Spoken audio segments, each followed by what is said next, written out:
ሀብል የሚባል ነገር አላየሁም። ያቺ ቀፋፊ አደይን በጣም ነው የምታስጠላው። ይሄ ቤቱም ሲኦል ነው የሚመስለው። እሺ እኔ ከዚህ በላይ መቆየት አልችልም።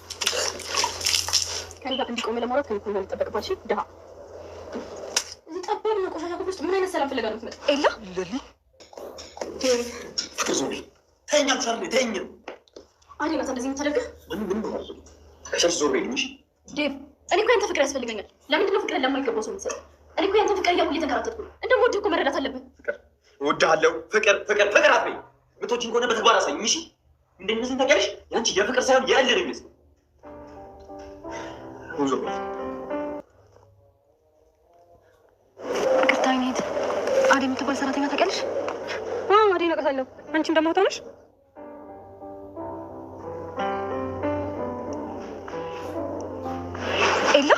ኤላ ትታወቃላችሁ? ለሊ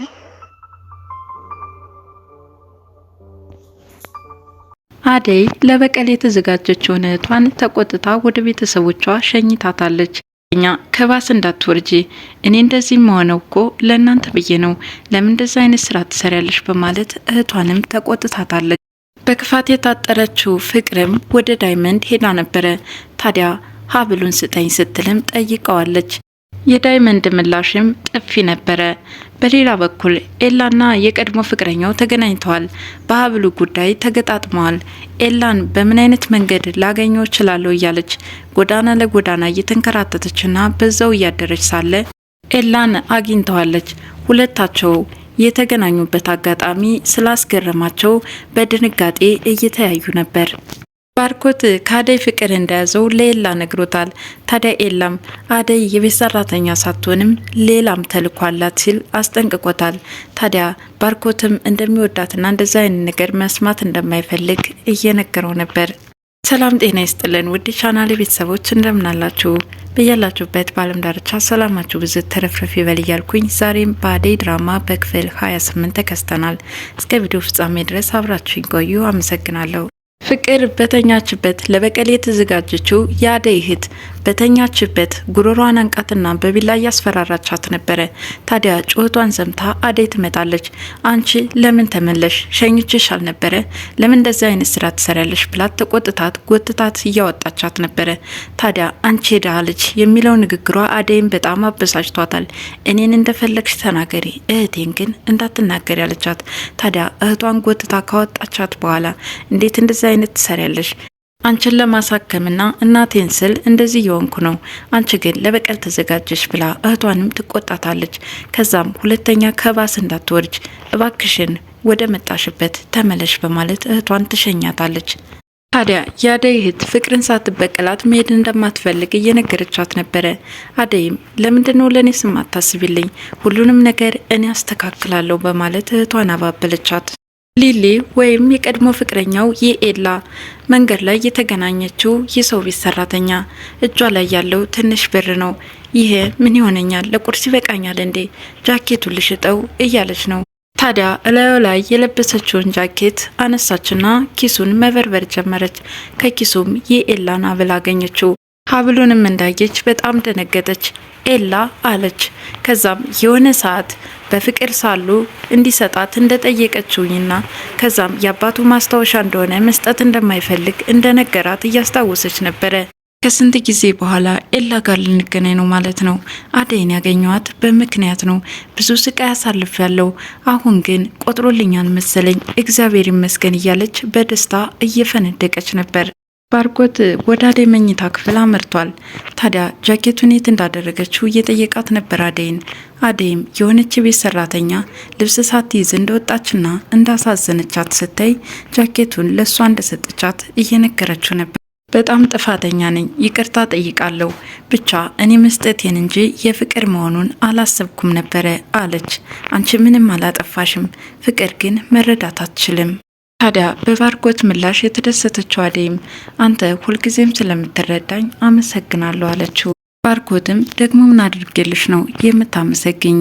ለማንኛውም ግን የራስሽ ስራ ከፍተሽ ማየት ነው የምፈልገው። ደግሞ ለምትፈልጊው ነገር ከጎንሽ ነኝ አላት። ፍቅር ለሊዲያ እኔ ፍቅር ላይ አደይ ተጫወተችብኝ እያለች ነው። አደይ በጣም እንደዛ አይነት ማይንድ መኖሯን ባውቅ እኔም ወደ እሷ አድርግ ነበር አለቻት። ይካድሺ ነው ምን ማለት ነው አለቻት። ፍቅርም በጣም አደንቃታለሁ ላደረገችው ሁሉ፣ ይኸው አንቺ ባመጣሽው ሴራ ሀብሉ ጠፍቶ ቀረ አለቻት። ታዲያ ፍቅርም ለምን ይጠፋል እንደምን ብለን እናስመልሰዋለን አለች። የት ነው የምታገኙ? ወይም የሰራተኞች ፍቃድ አውጭና በየቤቱ እየገባሽ ሰራተኞችን ፈትሽ አለችና ሾፈችባት። አትቀልጅ ባክሽ፣ ሀብሉን አደይ እንደሰረቀች አድርገን ከዚህ ቤት እናስወጣታለን ብለን አይደለም ወይ እየተመካከር ነው አለች። ከዛም ኤላ እንኳን ትቶታል፣ አንቺ ግን ይህን ያህል ምን አስጨነቀሽ አለቻት ሊዲያ። በእርግጠኝነት ለዳይመንድ ነው የሰጠችው አለች ፍቅር። ታዲያ ሄደሽ ለምን አትጠይቂውም? በዛውም ከወንድሜ ራስ ወረድት ያለሽ ኩያሽንም ታገኛለሽ አለቻት። ከዛም አብረን ጀምረናል አብረን እንጨርሳለን፣ አይ ብለሽ ወደ ኋላ የምታፈገፍጊ ከሆነ እንተያያለን በማለት ትፎክራለች። ፍቅርም በጭቅጭቋ ቀጠለችበት። አንቺም ዳይመንድም ሁላችሁም ሆረር ሆናችሁብኛል፣ እንደውም አሁን እዚህ ቤት ውጭልኝ አትጨቅጭቂኝ አለቻት። ሀሳቧን ያልተቀበለችላት ፍቅርም አንቺ አሸንጉሊት እንተያያለን በማለት ክፍሉ ለቃላት ወጣች። ኤላና ባርኮቴ ተገናኝተዋል። እንዲህ ቁጭ ብለን ካወራን ቆየት ብለናል። ደግሞ አሁን ብቻህን መጨናነቅና ማሰብ ታበዛለህ። የእህት የፍቅር ጸባይ ተጋባብህ እንዴ አለው። ወይስ የሚያስጨንቅህ እኔም አላውቀው ችግር አለ ወይስ የድሮ የቤዛ ፍቅር ተቀሰቀሰብህ አለው። ቤዛን ማሰብም አልፈልግም በጣም ጎድታኛለች አለው። ታዲያ ምንድነው ችግሩ በማለት ይጠይቀዋል። ከአደይ ፍቅር እንደያዘውም ይነግረዋል። ኤላም በድንጋጤ እየቀለድክ እንዳይሆን ቤት ያለችው ሰራተኛዋ አደይ እንዳትሆን፣ አዎ ሰራተኛዋ አደይ ጋ ነው ፍቅር ያዘኝ በማለት ያረጋግጥለታል። አደይማ ላንተ አትሆንህም አለው። እንዴት ነው የማትሆንበት ምክንያት ይጠይቀዋል። ሰራተኝነት ብቻ ሳይሆን ሌላም ተልዕኮ አላት፣ ሀብሌን ከሌቦች ጋር ተመሳጥራ አዘርፋብኛለች በማለት ይነግረዋል። ባርኮትም የኤላን ንግግር በፍጹም አልተቀበለውም። ከሌባ ጋር ቆመች ብለህ እሷን ሌባ ልትላት አይገባም፣ አደይ በጣም ጥሩ ልጅ ነች በማለት የኤላን ንግግር ላለመስማት ትቶት ነበር የወጣው። እባክህን አንድ ጊዜ ነገሮቹ ስብስብ ስለሆኑ ነው ልታዳምጠኝ ሞክር እያለ ኤላ ለማሳመን ቢሞክርም ባርኮት ግን አልተቀበለውም። እንደዚህ የምታስብ አልመሰለኝም ነበር ብሎ ትቶት ይሄዳል። ፍቅር ወደ ኩሽና በመሄድ አደይን ጸጉሯን ይዛ መጎተት ጀመረች። ከዛም ጃኬቱ ሀብል አለው፣ የት ነው የጣልሽው? ከዳይመንድ ጋር ተባብረሽ ነው የወሰድሽው። አደይም ጃኬቱን እኮ ይበርድሻል ልበሽው ነው ያልሽኝ፣ ሀብል ውስጥ እንዳስቀመጥሽ አልነገርሽኝም፣ እኔ የማውቀው ነገር የለም እያለቻት ነው። ፍቅርም ከየትም ገብተሽ ካላመጣሽ እንደዚህ ነው ማንቅሽ እያለች ጉሮሯን አንቃ ይዛት ሳለ ዴቪ መጣና ያስለቅቃታል። ዴቭም ፍቅር ግን ምን ሆነች ነው እያላት ሳለ የኔና ያደይ ጉዳይ እንጂ አንተን አይመለከትህም በማለት ኩሽናውን ለቃ ትወጣለች። ሊሊ አደይን ፍለጋ ወጥታለች። አንቺ ከኤላ ጋር የምታገናኘኝ መልእክተኛ ነሽ እያለች በጎዳናው እየሄደች ሳለ ዳይመንድና ንጉስ ተመልክቷታል። ታዲያ እየተላከፏት ነበረ። ተዋት እባክህ ይች ምስኪን ናት አለ ንጉስ። ዳይመንድ ደግሞ ይችማ ከፍቅር የበለጠች ሚጥሚጣ ነው የምትሆነው፣ ምስኪን ተብለው እንዲሁ የተፈረጁ ሰዎች ውስጣቸው ሲገቡባቸው ሌላ ማንነት ይኖራቸዋል እየተባባሉ ነበር። ዴቭ ከኩሽና አደይን እያሰበ በሀሳቡ ጭልጥ ብሏል። የኔ ቆንጆ ምን ያህል ውብ ነሽ፣ ባቅፍሽና ፍቅር ብሰጥሽ ምን ያህል ባስደሰተኝ ነበር፣ ነገር ግን ይህንን ለማድረግ ደግሞ አልቻልኩም እያለ ነው። ታዲያ ምን ነው ፈዘዝክ ዴቭ አለችው። በውበትሽ ነዋ ሲል መለሰላት። ስታዝንም ስትስቂም ውበትሽ አይቀየርም፣ አንድ አይነት ነው አላት። አመሰግናለሁ፣ ውበት ማለት ግን ውስጣዊ ነው አለችው። አደይም የፍቅርን ፍራቻ ኩሽናውን ለቆ እንዲወጣላት ጠየቀችው። አደይ ግን እየጎዳሽ ነው፣ ምናለ ብትረጅኝ፣ እንዲህ እያየሁሽ እንኳን ትናፍቂኛለሽ፣ በጣም ነው የምወድሽ አላት። አደይም ፍቅር እየወደደችው እንደሆነና እሷን መረዳት እንዳለበት እየነገረችው ነበረ።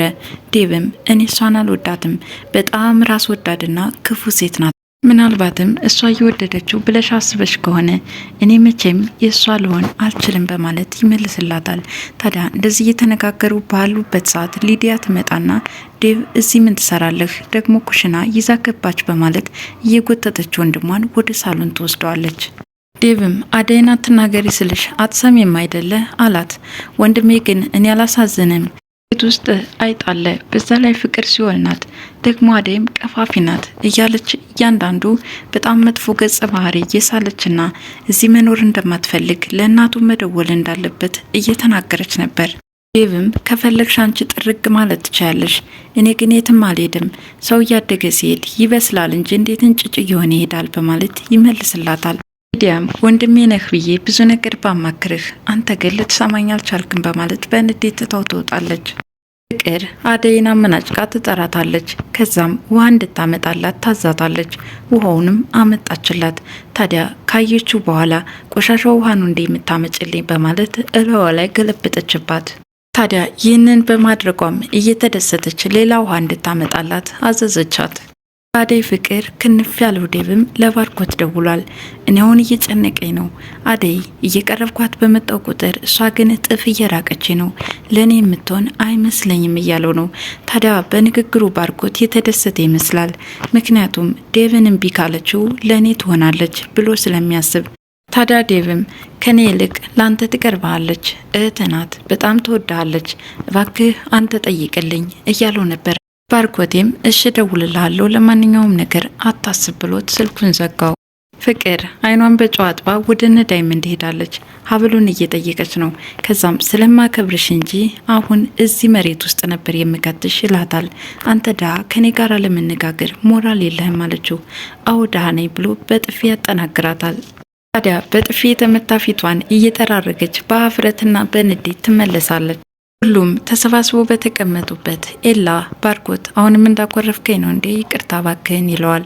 ለምኑ ነው ይቅርታ የምትጠይቀው አለች ሊዲያ። ባክሽን አትንቀጭቅጭ፣ ዝም ብለሽ አዳምጭ አለ ዴቭም። አደይ አንቺንም ይቅርታ ጠይቃለሁ ይላታል። አደይም ለምኑ እንደው ምን ነኝ ይቅርታ መጠየቅ ያለብኝ? ያልሰራውን ሰራ ብዬ ማነቅ አልነበረብኝም አለች። ሊዲያም ጭራሽ አንቀሾ ነበር ትላለች።